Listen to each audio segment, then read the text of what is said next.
Salam aleykum əziz müsəlmanlar. Deməli, İranda və Cənubi Azərbaycanda son hadisələrlə bağlı bir kəlmə söz demək istəyirəm və sosial şəbəkələrdə izləyirəm, müxtəlif fikirlər var, müxtəlif yanaşmalar var.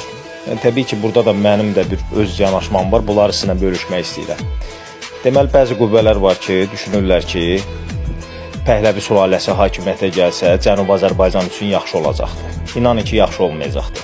Çünki ən azından 1925-79-cu illərdə Pəhləvilər hakimiyyətdə olubdur və 1945-46-cı ildə Seyid Cəfər Pişəvərinin başçılığı ilə olan Milli Azadlıq Hərəkatında onlara necə qanıb durublar, bunlar hamısı bizdə yadımızdadır, bu bir.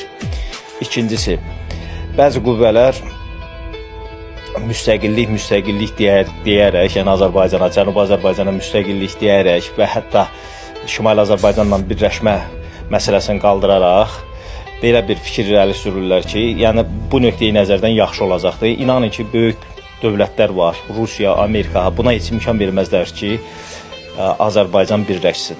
Yəni bu məsələ də boş bir dənə məsələ deyil. Üçüncü tərəf qüvvələr, vəhabilərdir ki, şiəliyin aradan getməsi üçün mütləq İranda, belə deyək, İslam dövlətinin məhv olması üçün çaba göstərirlər.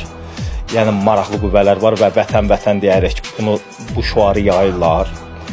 Və dördüncü məsələ də budur ki, İranda olan o dini istəməyənlər, yəni cahillər, kef eləmək istəyənlər, əslində onlar da, belə deyək, bu rejimdən qurtulmaqdan ötəri imamzadələri, məscidləri yandırırlar və s.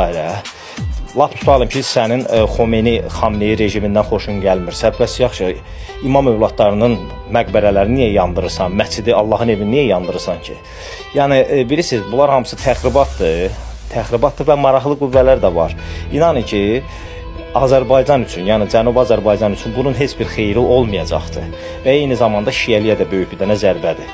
Yəni, belə bir məqamda nə etmək lazımdır? Belə bir məqamda soyuqqanlı olmaq lazımdır və əqidə müdafiə olunmalıdır. Yəni şiəlik müdafiə olunmalıdır və imkan verilməməlidir ki, baxın, Amerika hara ayağın qoyubdur, orada ot bitməyibdir. Ot bitməyibdir. Çünki böyük qüvvələr, şeytani qüvvələr heç vaxt istəməz ki, özündən yaxşı bir dənə dövlət olsun, inkişaf eləmiş dövlət olsun. Sadəcə maraq var burada, maraq var. O da ki, İranda, Qafqazda yiyələnmək, möhkəmlənmək, eyni zamanda Cənubi Azərbaycanda. Yəni maraq bundan ibarətdir. Rusiyanın da, Amerikanın da və s. Ona görə də diqqətli olub təxribata getmək lazım deyil. Salam aleykum.